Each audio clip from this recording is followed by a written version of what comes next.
주님께서 이 새벽에 여러분에게 말씀을 통하여 풍성한 은혜 주시기를 간절히 원합니다. 오늘 말씀 배경을 이해하기가 조금은 어려울 수도 있습니다. 27절 첫 번째 말씀에 보시면은 그 일해가 거의 찼다. 이제 7일이 거의 찼다라는 뜻입니다. 이 7일이라는 것은 바울이 지금 예루살렘에 도착해 있는데 이방 지역을 떠돌다 왔기 때문에 성전에 들어가기 위해서, 그리고 하나님의 일을 하기 위해서는 좀 정결하게 하는 기간이 필요합니다. 그 필요한 기간이 7일입니다. 그런데 이 정결하게 하는 기간이 3일째 그리고 7일째에 이제 성전에 가서 무엇인가를 해야 합니다. 그런데 이 7일을 보내는 이유는 자기를 싫어하는 유대인들을 대하기 위함이었습니다. 우리 28절에도 보시면은 이제 유대인들이 바울에게 7일째 되는 날 막 몰려와가지고 이렇게 이야기합니다. 이스라엘 사람들아 다 도와라. 이 사람은 각 처에서 우리 백성, 유대인이죠. 그리고 율법, 그리고 이곳은 성전을 이야기하는 것입니다. 율법과 성전을 비방한다. 아니, 이 사람도 우리나라 이스라엘 사람인데 각 이방을 다니면서 율법과 성전을 비방하니까 곧 우리 민족, 우리나라 자체를 비방한 것이 아니냐, 그렇게 온 세계를 다니면서 가르치고 다니는 자 아니냐, 이 사람을 혼내줘야 한다. 그리고 또 무엇보다 헬라인을 데리고 성전에 들어가서 이 거룩한 곳을 더럽혔다. 아마도 에베소 사람 드로비모를 데리고 온 것 같은데, 이 데리고 왔을 때에 지금은 7일이니까 아마 3일째에 성전에 같이 드로비모를 데리고 들어가는 걸 봤다. 이렇게 이야기하는 것입니다.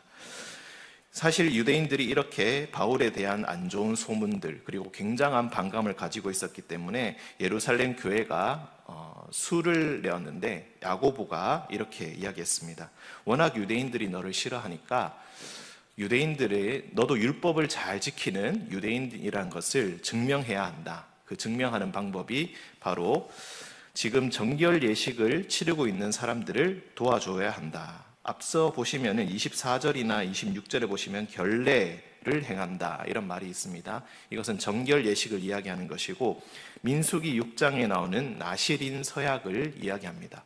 유대인들은 일생 동안이 아니라 어떤 기간을 정해놓고 나실인 서약을 하는데, 이 나실인 서약이라는 것은 일정 기간을 정해놓고 포도주와 독주를 마시지 않고, 그리고 머리를 전혀 깎지 않는 그런 기간을 가지면서 하나님 앞에 구별된 사람으로서의 기간을 가집니다.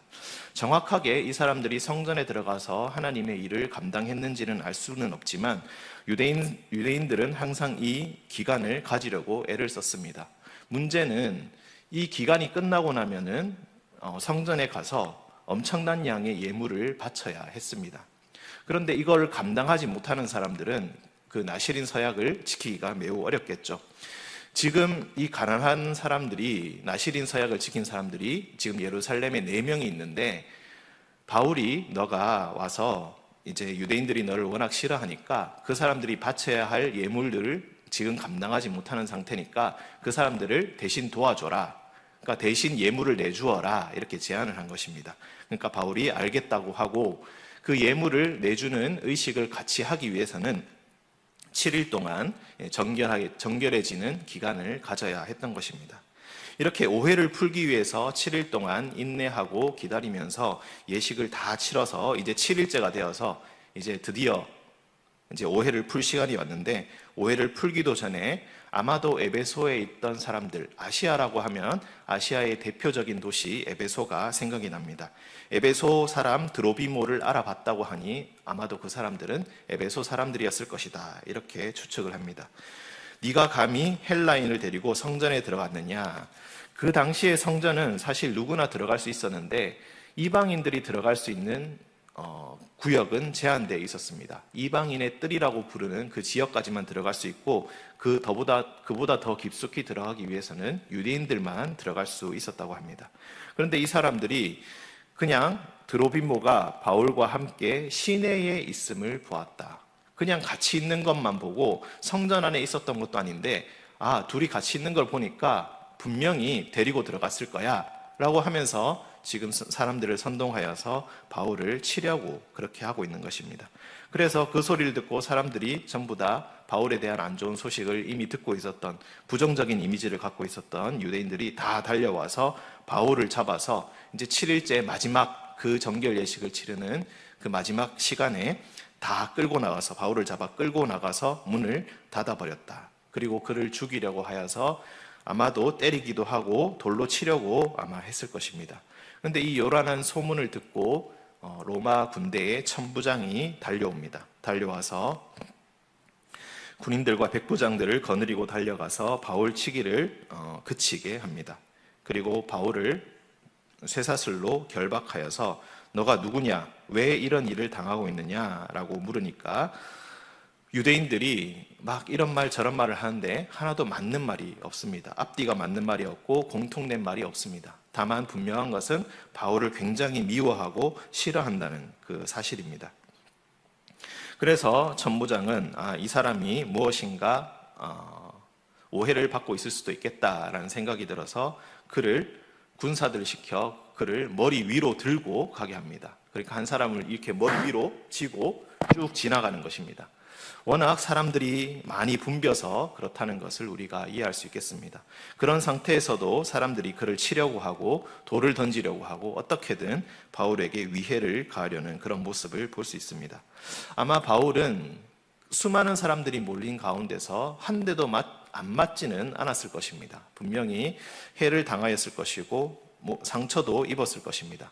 하지만 군인들이 자기를 메고 지나가다가 이제 잠시 그치기를 천부장에게 청하고 그 상태에서 다시 내려서 어떤 층대라는 곳에 올라가서, 높은 곳에 올라가서 천부장에게 부탁하여서 이 유대인들에게 연설할 수 있게 해주기를 청합니다.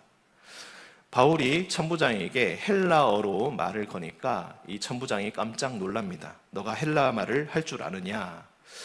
바울이라는 이 사람이 그냥 평범한 시민인 줄 알았는데 헬라어를 할 줄 아는 거 보니까 그래도 학식 있는 사람이란 것이 나타나게 됩니다. 그리고 또 이렇게 우리가 39절에 보면 또 이렇게 어필하는 이야기도 나올 수 있습니다. 나는 유대인이다. 소읍이 아닌, 그러니까 작은 도시에서 온 사람이 아니고 나는 길리기아 다소시, 그러니까 타르수스라는 이 지역은 굉장한 대도시였고 그리고 교육으로 유명한 도시였다고 합니다. 그러니까 나는 다소시에서 온 시민이다. 난 그래도 많이 배운 사람이다. 말할 수 있는 사람이다. 그러니 청컨대 백성에게 말하기를 허락해 주어라 라고 하니까 천부장이 그 말을 듣고 바울이 말하는 것을 허락해 줍니다. 또 바울은 유대인들에게 말할 때는 그들이 원래 쓰는 모국어인 히브리 말로 말을 하기 시작합니다. 이것이 오늘 말씀의 내용입니다. 중간에 38절에 보시면은 너가 이렇게 사람들이 널 죽이려 하는 걸 보니까 네가 이전에 그러니까 소요를 일으켜서 자객 4,000명을 거느리고 광야로 가던 애굽인이 아니냐. 아마도 폭력적인 이런 반란이 있었던 것 같습니다. 그 사람들이 대장이 애굽인이었는데 너가 그 사람이 아니냐. 아마도 이 소문은 바울도 꽤나 들었던 그런 오해였던 것 같습니다. 하지만 천부장의 공식적인 발언으로 인해서 오히려 바울이 이런 사람은 아니다, 폭력을 사용하는 사람이 아니라는 것이 드러나게 되고 오히려 배운 사람이고 학식 있는 사람이고 말을 할 수 있는 그런 사람이었다. 무엇보다 바울은 이후에 유대인들에게 나는 율법에 굉장히 충실한 유대인들이라는 것을, 그리고 무엇보다 하나님께서 보내신 예수 그리스도를 나의 구주로 삼고 그분의 뜻을 따라 나는 이 말씀을 전하고 있는 것이라는 것을, 나는 유대인으로서 너희를 배신하거나 전통을 부정하는 것이 아니라 새로운 하나님의 은혜를 사람들에게 전하고 있는 것이라고 이렇게 호소합니다. 물론 유대인들은 그 말을 전혀 들어주지는 않습니다. 오늘 말씀을 읽어보면 우리가 바울이 유대인들로부터 당하고 있는 박해 또는 증오가 정말 상상을 초월할 정도로 엄청났음을 우리가 알 수 있습니다. 문제는 그 미움, 그 증오가 대부분은 말이 되지 않았던 것이고 그저 소문을 통하여서 들은 것이었던 것입니다. 바울을 제대로 알지 못하고 그를 오해했던 것입니다. 바울은 율법을 존중하는 모습을 보이기 위해서 예루살렘에서 애를 쓰고 있는데 유대인들은 바울이 너무 미워서 그냥 바울이 성전에 서 있는 것만 봐도 그냥 저놈을 죽여야 한다고 생각했고 그와 함께 있는 사람만 보고도 그를 성전 안에 데리고 들어갔다가 나온 것이 아니냐라고 우겨댔던 것입니다. 우리는 때로 가장 가까운 사람들이 우리에게 등을 돌릴 때에 더 지독한 상처를 겪는 경우가 종종 있습니다. 가족들이 날 더 잘 알기 때문에 더 깊은 상처를 낼 수 있습니다. 친구들이 우리를 잘 알고 있기에 친구는 우리 가슴에 더 큰 멍을 낼 수가 있습니다. 정말 죽고 못 사는 친구로서 지내다가 두 번 다시 얼굴도 보지 않는 경우가 얼마나 많이 있습니까? 절친했던 형제들이 부모님의 유산을 가지고 싸우다가 평생을 등 돌리는 형제 자매들이 얼마나 많습니까? 일생 원수가 되어서 서로 얼굴을 보지 않고 살기도 합니다. 하나님의 뜻을 따라 전도를 한다는 것은 때로 이런 무차별적이고 무자비한 증오와 비방을 이겨내야 함을 의미하기도 합니다. 이렇게 미움을 받고 증오를 받으면 얼마나 마음이 괴로운 줄 모릅니다. 가장 가까운 사이에 있는 사람들에게 비방받는 것은 정말 극복하기 힘든 상처가 되기도 합니다. 이런 상황에서 바울을 도와주는 것은 가장 가까운 사람들이 아니라 오히려 로마의 천부장이었습니다. 로마의 천부장에게 나는 대도시 출신이고 길리기아 다소시의 시민이라는 것을 어필하고 헬라어도 잘한다는 것을 이야기하여서 역으로 유대인들과 소통할 수 있는 계기를 마련합니다. 바울은 자신의 가족을 그렇게 큰 미움을 받지만 끝까지 포기하지 않고 마지막까지 유대인들과 소통하기 위해서 애를 씁니다. 지금 당장 상처를 치료하기 위해 달려가도 부족할 판에 그는 끝까지 자기가 할 수 있는 모든 수단을 동원하여서 로마와 협력한다는 오해를 받을 수 있는 그런 상황을 무릅쓰고도 오해를 풀기 위해서 제대로 복음을 전하기 위해서 위험을 감수합니다.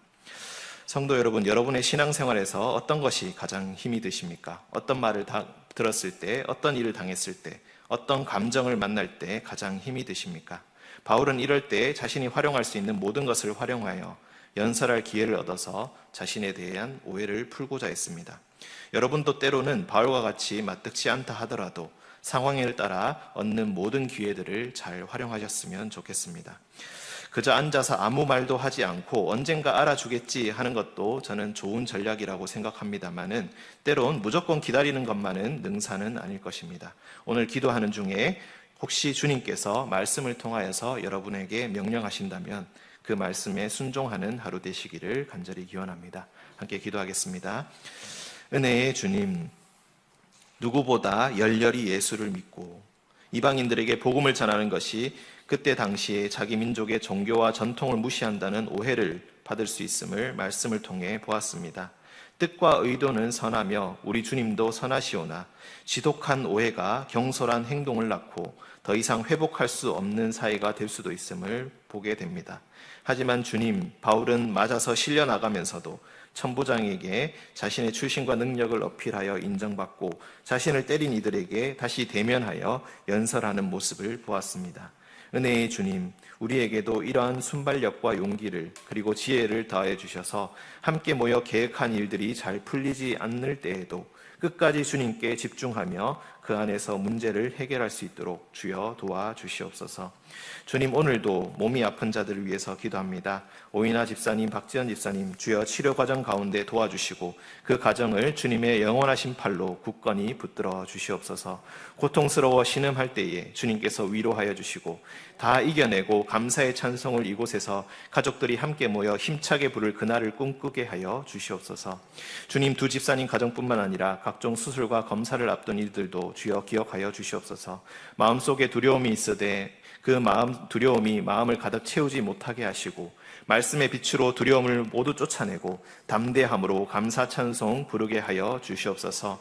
성령이 주시는 담대함과 기쁨이 모든 어두운 것들을 몰아내게 하시고 복락의 강수로 몸과 마음을 깨끗이 씻어 주시옵소서. 주님, 중등부의 송찬우도 아울러 기억하여 주옵소서. 그의 몸에 주의 은혜로운 얼굴빛을 비추사 온몸에 새 힘을 얻게 하여 주시옵소서.